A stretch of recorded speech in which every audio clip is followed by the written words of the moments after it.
Hello everyone और स्प्लेस daily में आपका स्वागत है, जहां हम आपकी पसंदीदा फिल्मों की कहानी, विषय वस्तु और संदेशों की रिव्यू करते हैं और उनका विश्लेषण करते हैं। आज हम 2023 के भारतीय मलयालम भाषा के कोर्ट रूम ड्रामा नेरू के बारे में बात करने जा रहे हैं, जो एक अंधी लड़की की कहानी बताती है, जो एक अमीर व्यापारी के बेटे द्वारा बलात्कार के बाद न्याय के लिए लड़ती है। फिल्म में मोहनलाल ने वकील विजय मोहन की भूमिका निभाई है। नेरू एक दिलचस्प और भावनात्मक ड्रामा है जो भारतीय समाज में बलात्कार, भ्रष्टाचार और बदले की भावना के मुद्दों की पड़ताल करता है। चलिए शुरू करते हैं और पता लगाते हैं कि इस फिल्म को देखने के लिए आपको गांजा पीना पड़ेगा या नहीं। लेकिन उससे पहले मेरे चैनल को सब्सक्राइब करें। फिल्म की शुरुआत मुंबई में अपने माता पिता के साथ रहने वाली एक अंधी लड़की सारा मोहम्मद के चौंकाने वाले दृश्य से होती है। जब वह घर पर अकेली होती है तो एक अज्ञात हमलावर द्वारा दिन के उजाले में उसके साथ बलात्कार किया जाता है। बलात्कारी अपने पीछे धूप का चश्मा छोड़ जाता है, जिसका उपयोग सारा मिट्टी से उसके चेहरे की मूर्ति बनाने के लिए करती है। सीआई पॉल वर्गीस के नेतृत्व वाली पुलिस को बलात्कारी की पहचान के बारे में कोई जानकारी नहीं है, क्योंकि कोई डीएनए सबूत या प्रत्यक्षदर्शी नहीं है। हालांकि जब वे सारा की मूर्ति देखते हैं तो वे इसकी सटीकता और एक प्रमुख व्यवसायी और राजनीतिज्ञ के बेटे माइकल जोसेफ से समानता देखकर दंग रह जाते हैं। उन्होंने माइकल को गिरफ्तार कर लिया और उस बलात्कार का आरोप लगाया। हालांकि माइकल के माता पिता अपने बेटे को जेल जाने देने को तैयार नहीं हैं। वे वकील राजशेखर को नियुक्त करते हैं, जो एक फेमस और क्रूर डिफेंस लॉयर है, जिसे सारा के परिवार के प्रति व्यक्तिगत शिकायत है। राजशेखर अपने प्रभाव और चालाकी का इस्तेमाल करके माइकल को जमानत पर बाहर निकालने में कामयाब हो जाता है।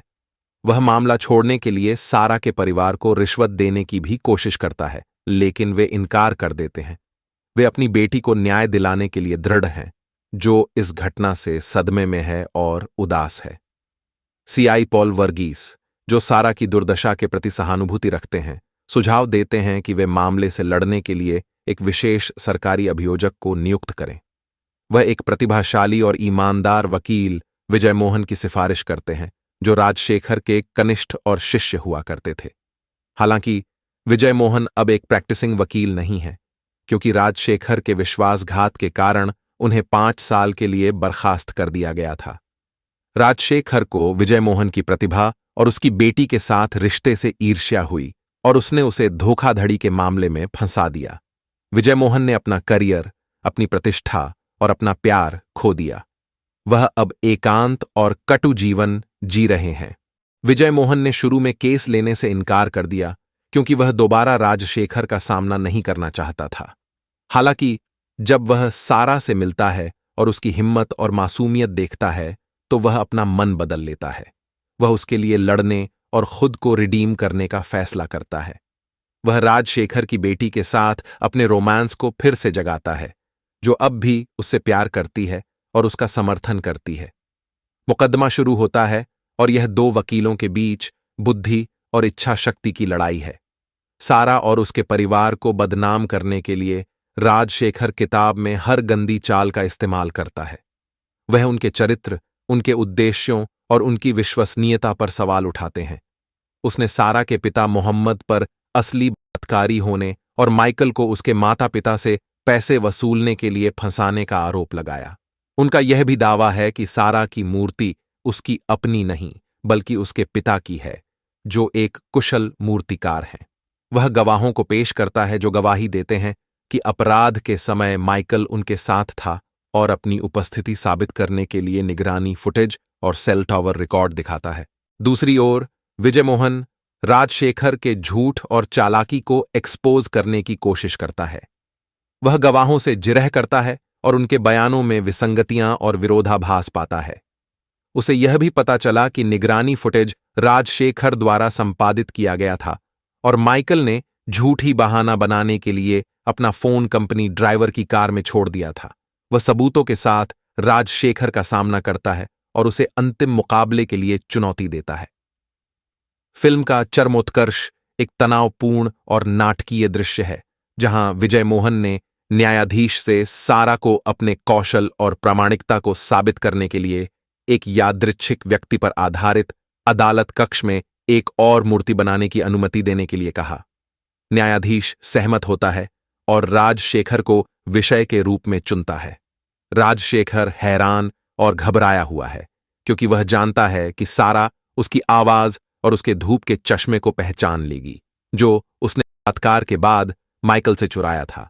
वह सारा का ध्यान भटकाने और डराने की कोशिश करता है, लेकिन वह शांत और केंद्रित रहती है।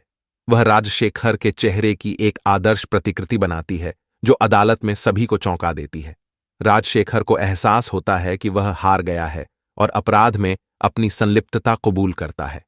उसने खुलासा किया कि उसने अपनी बेटी के साथ विजय मोहन के अफेयर का बदला लेने के लिए सारा के साथ बलात्कार करने के लिए माइकल को काम पर रखा था।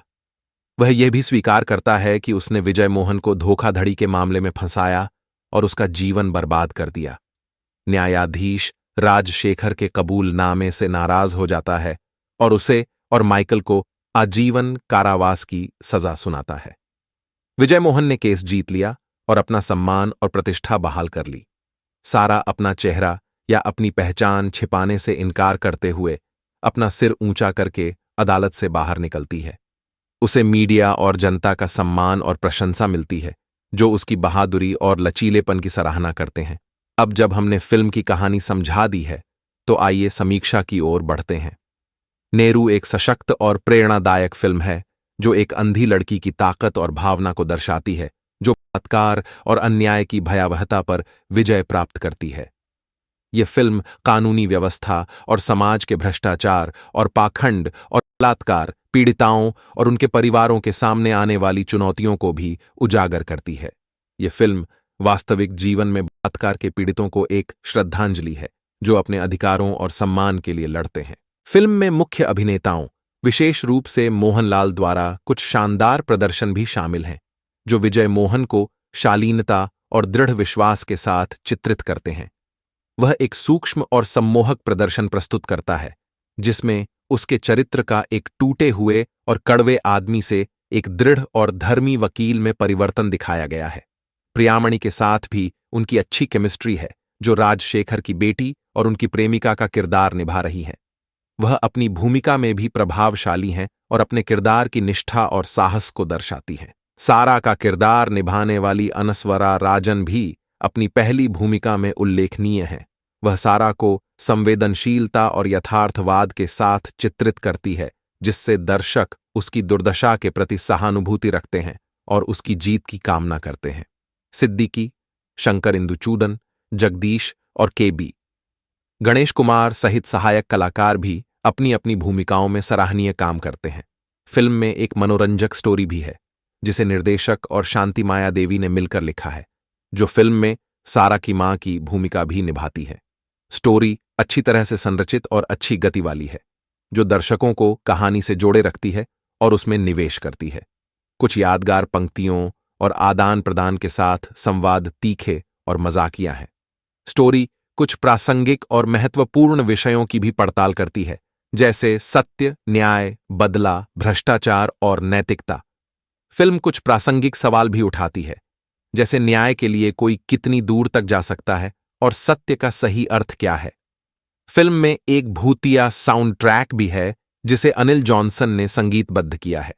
संगीत उपयुक्त और प्रभावी है, जो फिल्म के मूड और माहौल को बढ़ाता है। कुछ मर्मस्पर्शी बोलों के साथ गाने भी आकर्षक और अर्थपूर्ण हैं। नेरू एक ऐसी फिल्म है जो देखने के बाद भी लंबे समय तक आपके साथ रहेगी।